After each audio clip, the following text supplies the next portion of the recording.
Hi LEGO fans! I said Owl be back, and today we're in for an avian treat. A very smart owl we have here, and she also has a really cool party trick. Today I'm going to be unboxing, speed building and reviewing set number 75979 Hedwig from LEGO Harry Potter. This magnificent piece of LEGO engineering is a recreation of Harry Potter's snowy owl Hedwig. It also has a neat wing flapping mechanism which is just screaming out to be motorized. As well as the owl automaton, the 630-piece part count includes one of the new for 2020 flying Hedwig figures. We also have an exclusive Harry Potter minifigure dressed for the winter, complete with blue gloves. The set depicts Hedwig in flight carrying a letter with a red wax seal and looks absolutely amazing. The back of the box allows us to see some of the detail in Hedwig's feathers, and also the impressive wingspan which stretches to almost 14 inches or just over 35 centimeters for you metric lovers. She stands 17 centimeters or almost 7 inches tall and measures 7.8 inches or 20 centimeters nose to tail. The head seems to be somewhat posable, and there's a crank on the base which activates Hedwig's neat wing flapping action. We even have a neat little stand for the Harry and Hedwig figures. Hedwig retails for around $40 US, 40 euros or 35 Great British pounds. Given the 630-piece part count, it seems reasonable value for money until you shake the box. I suspect LEGO may have bumped up the box size to make this more visually appealing. Of course, what's more important is what's inside the box. So let's tear this thing open and see what we've got.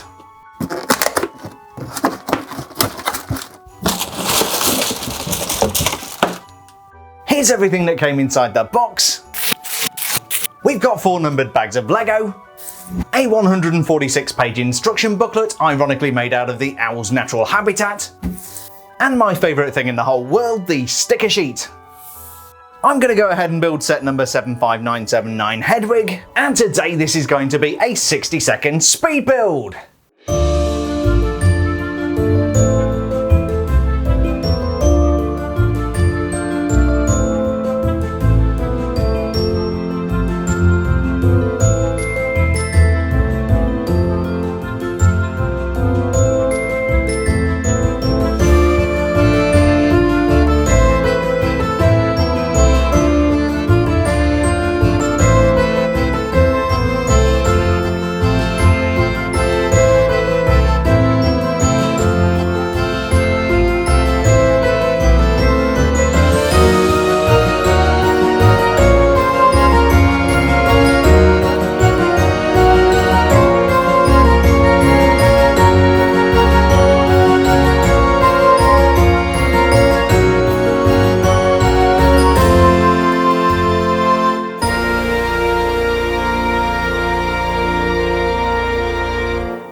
And here is the completed 75979 Hedwig from LEGO Harry Potter. Build time was 1 hour and 3 minutes and completed by my son, who is way faster at building than me. This thing is absolutely magnificent and I can't wait to show you how it works. We're going to start by taking a look at the buildable Hedwig, and I'll be sharing some fun avian facts along the way. We'll also be taking a detailed look at the wing flapping mechanism, getting up close and personal with the included figures, and heck, we might even have a go at strapping on a motor and stripping the gears. This truly is a beautiful, beautiful thing and has a relatively modest footprint, so it won't take up too much display space. Hedwig stands about 7 inches tall, and wingtip to wingtip is going to cost you about 12 inches of display space. Hedwig is of course the magical companion of Harry Potter. As stated in Harry's Hogwarts invitation letter, among other supplies, students may also bring, if they desire, an owl or a cat or a toad. Hedwig was an 11th birthday gift from Rubeus Hagrid and was purchased from Elop's Owl Emporium in Diagon Alley. Hedwig is a snowy owl, sometimes referred to as the polar owl, white owl or arctic owl. In captivity they can live for 25 to 30 years, but in the wild, or when involved in the Battle of the Seven Potters, around 10 years. On the base of the decorative stand we have the owl's name Hedwig. Hedwig is a feminine name derived from Old High German. It's constructed from 2 elements, Hardu meaning battle or combat, and Wig meaning fight or duel. Harry named her after Saint Hedwig, a medieval witch or wizard he found in A History of Magic. As well as being a functional part of the set, the display stand is actually quite decorative.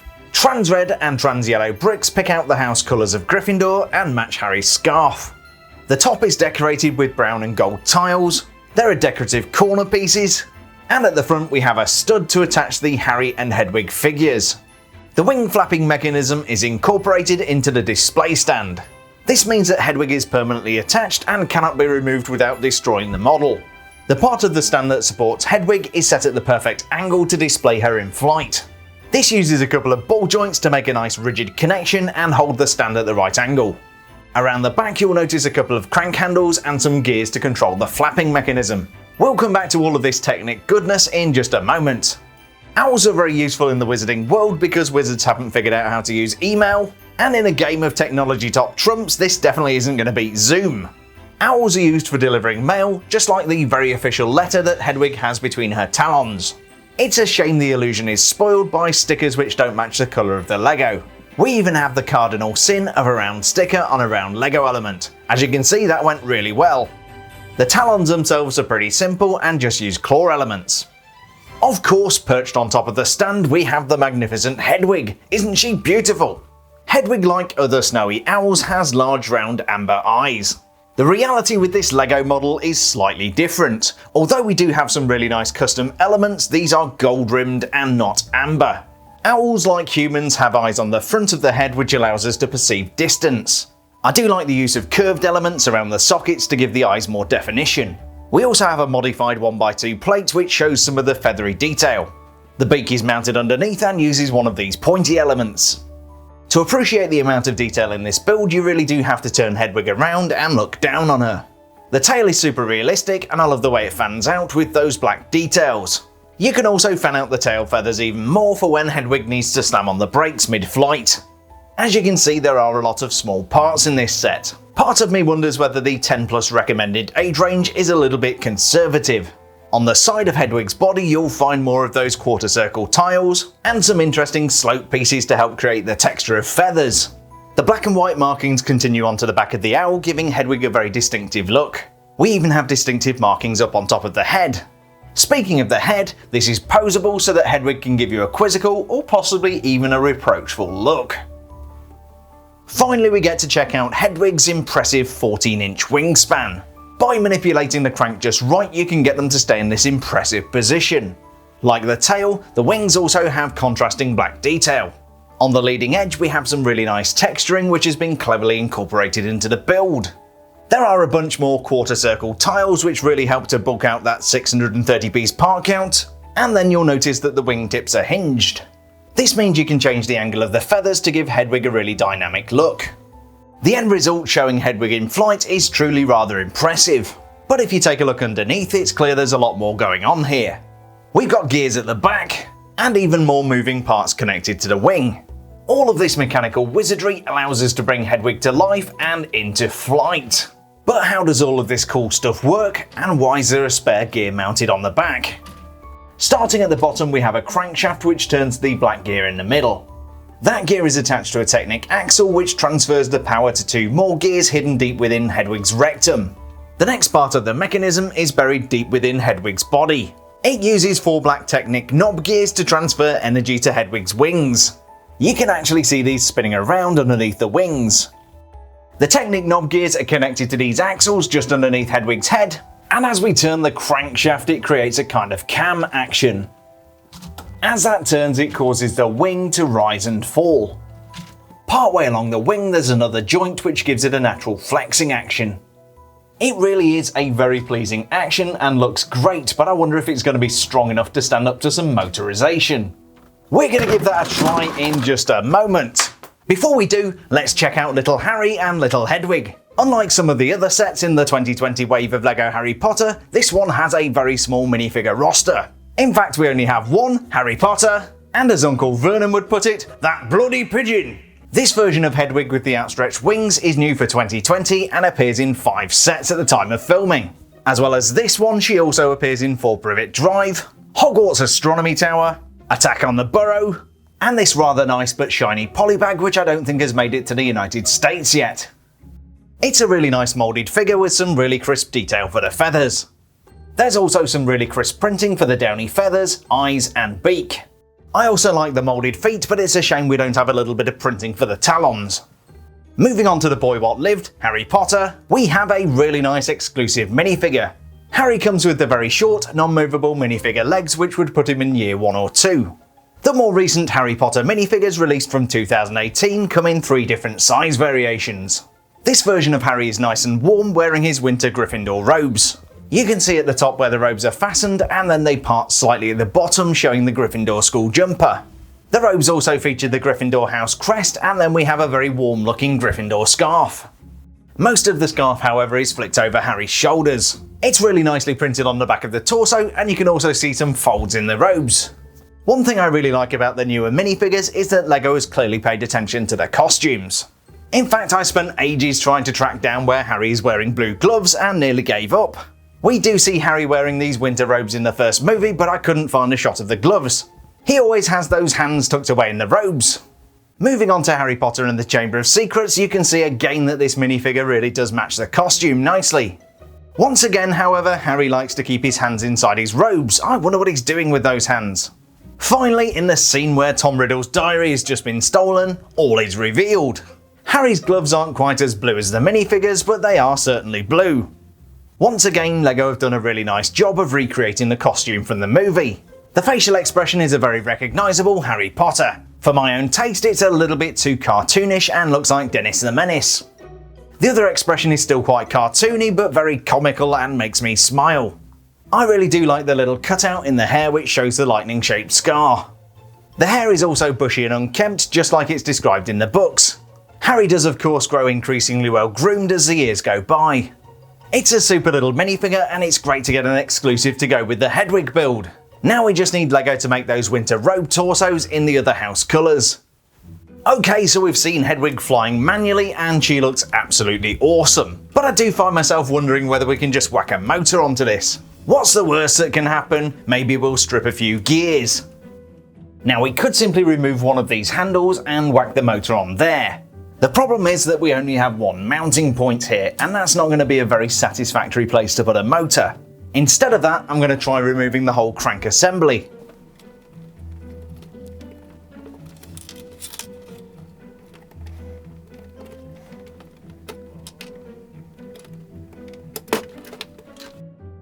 It was a little bit fiddly and Hedwig fell off, but I've managed to put the whole thing back together again. Now we just need to get some power into that axle. I've got a few different options here, but I think I'll play it safe and go with this one. If you look underneath, you'll notice 2 mounting points on either side of that axle. It's almost like LEGO thought of this, but decided to leave it as a little Easter egg. The next problem we have is that the axle is too long for the motor. Remember that spare gear from earlier? Well, it's actually attached to a little yellow axle. That looks actually just about the right size. Let's give this a go. There we go, we've got the perfect mounting point. Now we just add a couple of Technic connectors. And then hopefully the motor should just snap into place.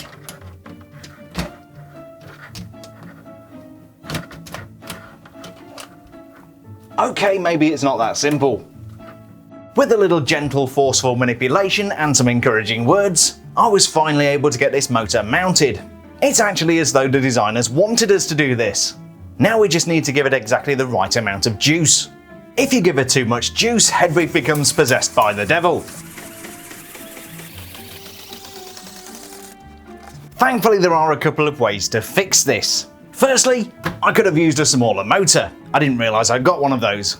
I'm not taking her apart again now, so let's go for the more complicated option. We'll use a variable speed remote control and an infrared detector. There are definitely better things you can use, but these are what I have. And by the mighty power of AA batteries, Hedwig shall soar once more. This is kind of the speed which works, but you can crank it up a little bit more. It is quite resilient. Let's go to stage 3, stage 4, and let's go to ludicrous speed. Poor Hedwig. So that was set number 75979, Hedwig from LEGO Harry Potter. When Tom said to Harry, "Very smart owl you've got there," he hit the nail on the head. This is an absolutely fantastic set, it looks great, and I love the flapping motion. Bung a motor on it and it gets better still. Hedwig's life was sadly cut short by a killing curse in the Battle of Seven Potters. This buildable Hedwig is a perfect tribute to a dear and loyal friend. Given the attention to detail, the exclusive Harry Potter minifigure, and the innovative flapping motion, I think $40, €40 or 35 Great British pounds is a fair price to pay. If you're one of those people that actually plays with LEGO, then you may want to take a look at some of the other 2020 sets. But if you want a cool display piece or you appreciate mechanics, then this is definitely a good buy. It's very different to the other 2020 Harry Potter sets for very good reasons. I've really enjoyed hanging with Hedwig, and I hope you enjoyed this video as much as I did making it. If you did, a thumbs up is always appreciated, and don't forget to subscribe for more LEGO Harry Potter goodness. I do still have a few more 2020 LEGO Harry Potter goodies to take a look at, and of course there will be a Minifigures series too, and it's rumoured that we'll see a large-scale Diagon Alley before the year's out. On behalf of me, little Harry Potter, and my mate Hedwig, thanks a million for checking out today's review, stay safe, and we'll see you on the next build video.